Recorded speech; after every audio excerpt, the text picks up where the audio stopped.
Today we're going to be lighting a fire with flint and steel. You can still see there's a lot of snow on the ground here in west central Alberta. And where there's not snow on the ground, there's water like that. You can see it down there, sopping wet. However, there's always ways to get fire lit. So you can see here, although it's all water underneath,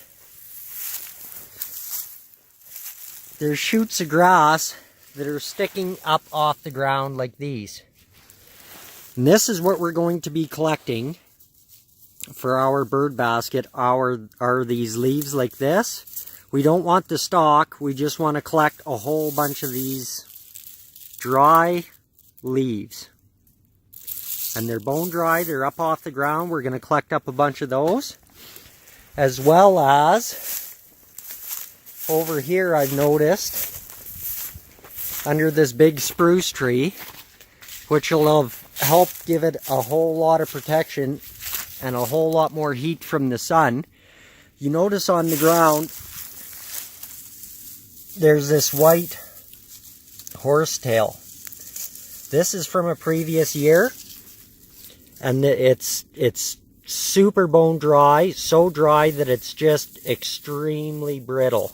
It'll just bust up in your hands. And we're going to use that for the finer part, the middle of our bird basket, as well as grab a little mittful to set on top after we put our lit char cloth and our little piece of punkwood in there.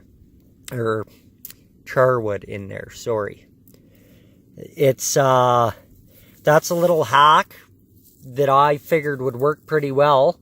I mean, I know both of them are used for the same purpose, and ever since I've been in the woods, the first fire I lit, I made charwood. And I keep charwood with me because no matter how wet or how crappy the environment is, if you got charwood, you will have fire. You will always get it going. Even if you got to throw a bunch of it in there to make a massive coal to dry out wet tinder, it will work. And you can see it isn't ideal conditions for doing this, but I guarantee you we will have fire today. I've never ever made fire with flint and steel, but I know fire pretty well, and I think it's going to be doable. So anyways, let's gather some of this up, and then we'll get inside the new wikiup and get it lit. Hey guys, Sean here with the Family Outdoors. Today we're going to be lighting fire with the flint and steel. The flint I have here is English flint.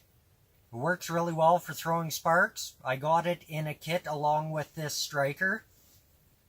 In order to do this, there's a couple different ways you can do it. You can either hold on to your striker and strike it with the flint down into a container, a metal container full of punkwood, and it'll the sparks will catch on the punkwood. You can then hold your bird basket on it and it'll ignite.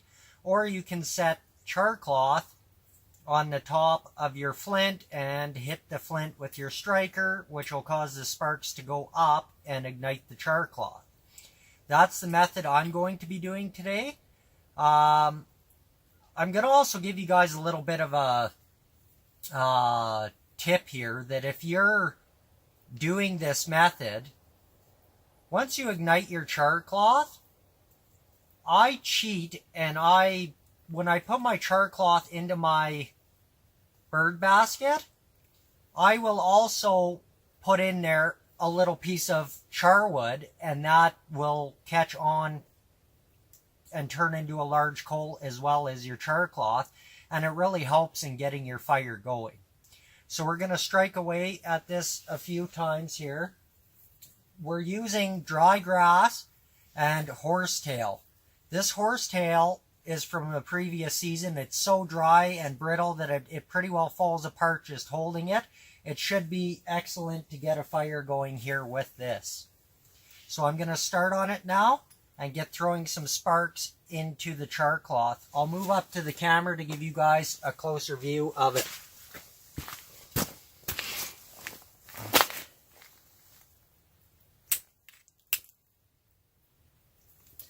So there you go. I don't know if you guys can see that, but our chart cloth is already struck. That's all it takes. One little spark. So now I'm going to put this into our bird basket along with a piece of punk wood, or char wood, sorry.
Once it's lit, don't panic.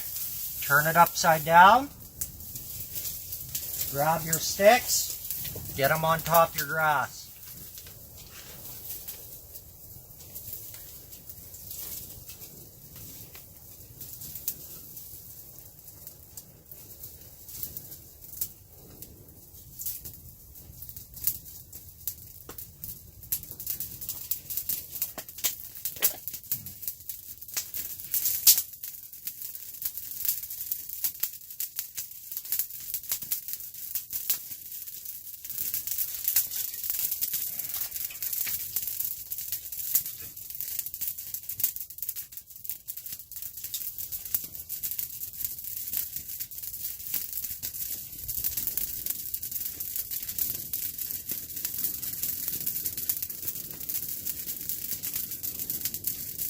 What better way to do this than in our wikiup?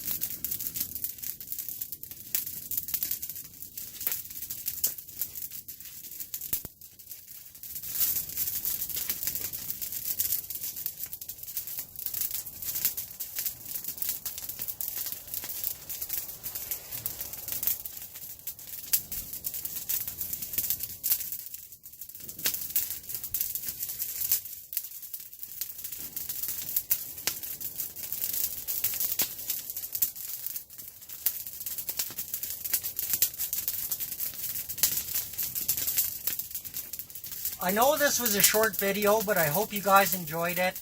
I'm not going to lie to you, my loyal subscribers, that I have never lit a fire with a flint and steel before. That was the very first attempt I have ever taken at it.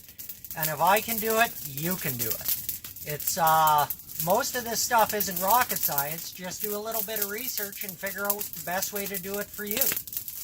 I'd like to also give a shout out to my buddy Pat Robinson, who requested this video. And here it is, buddy. I hope you enjoy it, and I hope it helped you out some. Till next time, stay outdoors.